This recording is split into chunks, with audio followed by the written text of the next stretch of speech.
Good day po sa inyong lahat. Nandito po mulang ER Vlog, nagbabalik para mag-vlog at ayan po nagbabike po, nag-exercise at nagpapapawis at siya po'y papunta po ng barangay St. Francis, Chaong, Quezon.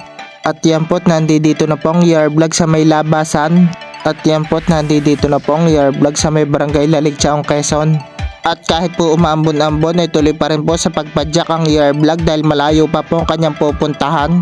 Ilang barangay pa po kanyang dadaanan para makadating sa kanyang pupuntahan. At yan po't nandito na po ang ER Vlog sa may highway ng barangay Lalig, Chaong, Quezon. At ingat po lagi po tayo dito sa pagbabike dahil po marami po nadaan dito at malalaki pong sasakyan ng mga nadaan dito. Dito lamang po tayo sa may maliit na gate dito sa may bike lane. At yan po dito po dumaan ang ER Vlog sa may bagong palengke dahil po ito po ay shortcut at bukod po sa shortcut ay wala po gasinong nadaang sasakyan dito po sa may bagong palengke.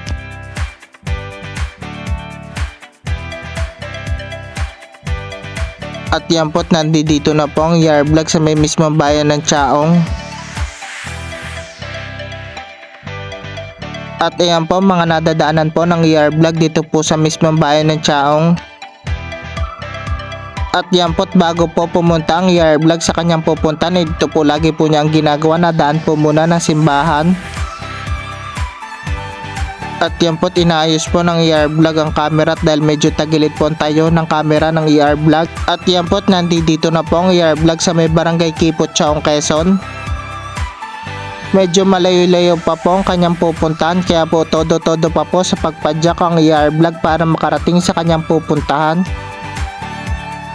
At iyan po't nandito na po ang ER Vlog sa may barangay San Agustin, Chaong, Quezon. Ilang barangay pa po ang dadaanan ng ER Vlog para makarating po ng barangay St. Francis, Chaong, Quezon. At yan po tumawid po ng kabilang bayan ng ER Vlog at nandito na po siya sa may kanto ng barangay Pulo, San Antonio, Quezon. At yan po't enjoy na enjoy pa po ang ER Vlog sa pagpadyak para makarating sa kanyang pupuntahan. At yan po't nandito na po ang ER Vlog sa may barangay Puri, San Antonio, Quezon at ilang barangay na lang po ang kanyang dadaanan para makarating sa St. Francis, Chaong, Quezon.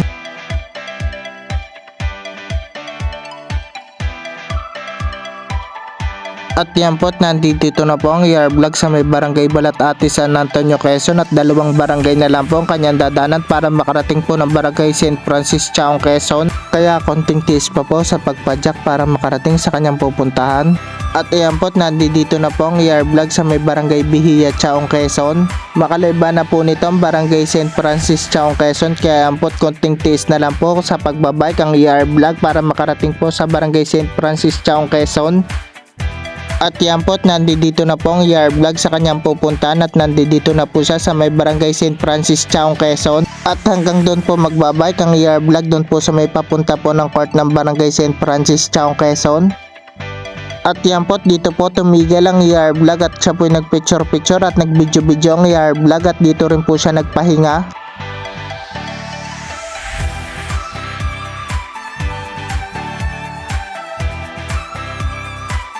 At yan po tapos na po magbike at mag-exercise at magpapawis ang ER Vlog ay pauwi na po siya ng kanilang bahay ang ER Vlog.